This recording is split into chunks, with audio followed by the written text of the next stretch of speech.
The rematch. Listen. Yeah. Let's talk about the rematch. Now, our first fight, I had kind of an ace up my sleeves because realistically, stylistically, if I fought you the way I fought anybody on season 4, it would have been a rough night. You could have fought me off the couch, and you fought way better wrestlers than me. Frank Trigg, Sean Shirk, Matt Hughes, Mayhem Miller, Stan Parisian. Their feet to floor takedowns are better than mine. So George, if I had to try to fight you with that strategy, dude, it's a long night, and I understood the odds. And so I had to take my chances standing, and I knew that nobody expected me to do that, and I was hoping you didn't. All right, so that went well for me.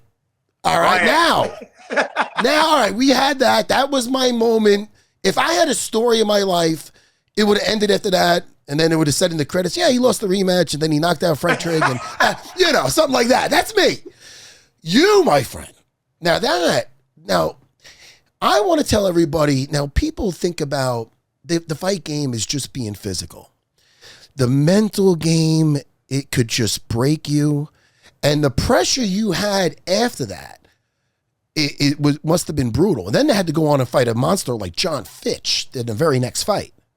I mean, and John Fitch, confident as hell, was dying to he wanted a title. He was dying for a title fight.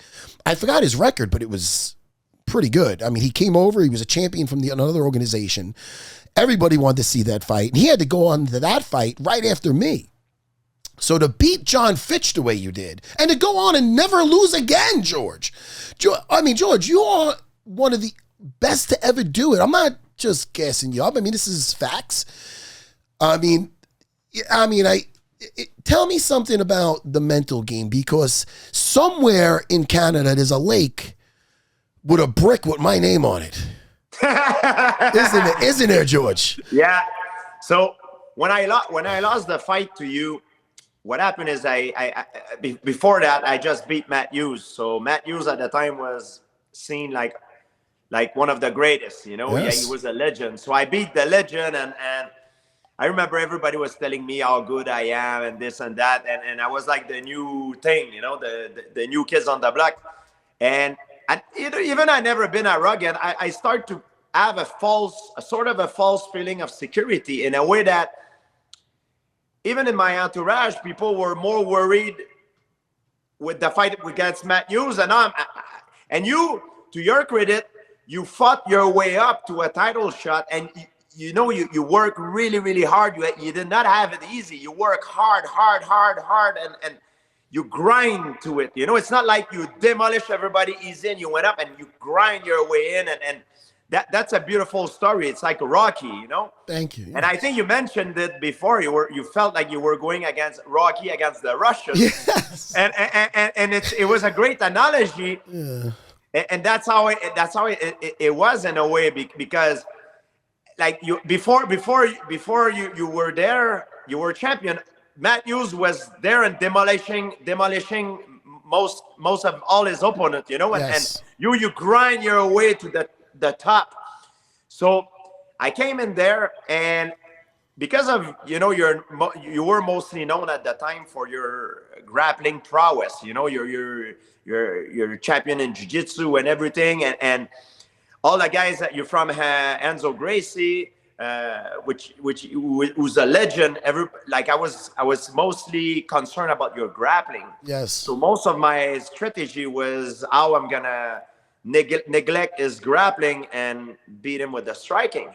So, but you came in very well prepared. You controlled the distance very well. I couldn't get to you, and your defense was very sharp. You're training with Ray Longo. Yes. He made your defense like a shield. Like that impenetrable shield. Thank you. And the only way I could get through you is by getting closer to you. And when I got closer, you cut me, I remember, with a punch, and I never saw coming. It was coming outside of my field of vision.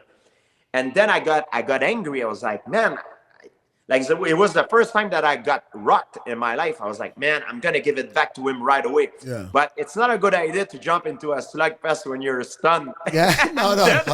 It's hard. You don't get your feet under you, Yeah, and then I got tagged, and I ended up on my back. And I even tap on strike, which I got a lot of criticism for, because he said, "Oh, he didn't went out on his shield."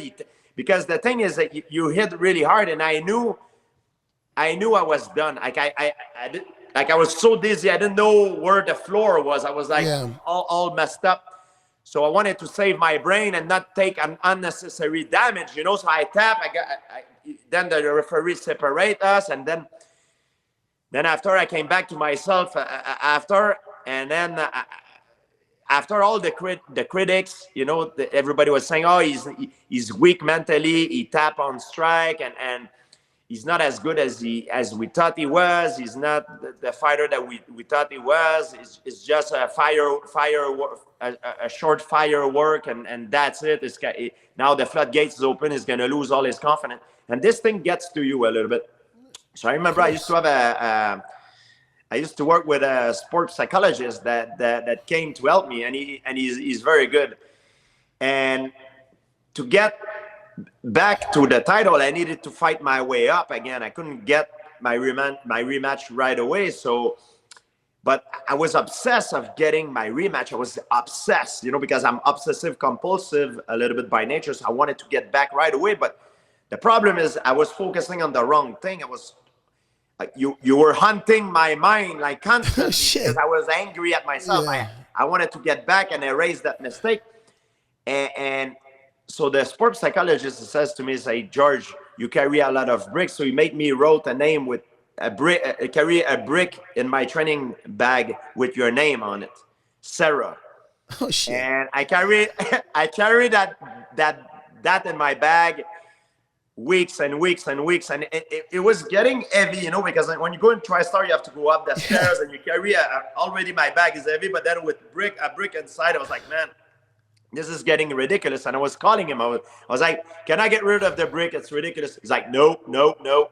And I kept carrying it. And like the week before the fight with Koscheck, because I was fighting Josh Koscheck, it was not for a title, but it was for a title contention. I was like, man, I was telling him, I was like, hey, I'm very tired now. Like, can I get rid of the brick? He's like, yes. So I went near the Saint Laurent River, grabbed the brick, threw it in the river. And it sounds weird, but it's an action that I did that had a psychological manifestation on me, because I felt like relief, and I was able to only focus on Josh Koscheck. Because if I would not have done that, I would have lost that fight as well, because I was like focusing on the wrong thing. I was not living the present moment. I was like, so that's how I got over that, and I regained my confidence after that fight. And then we had the rematch in Montreal.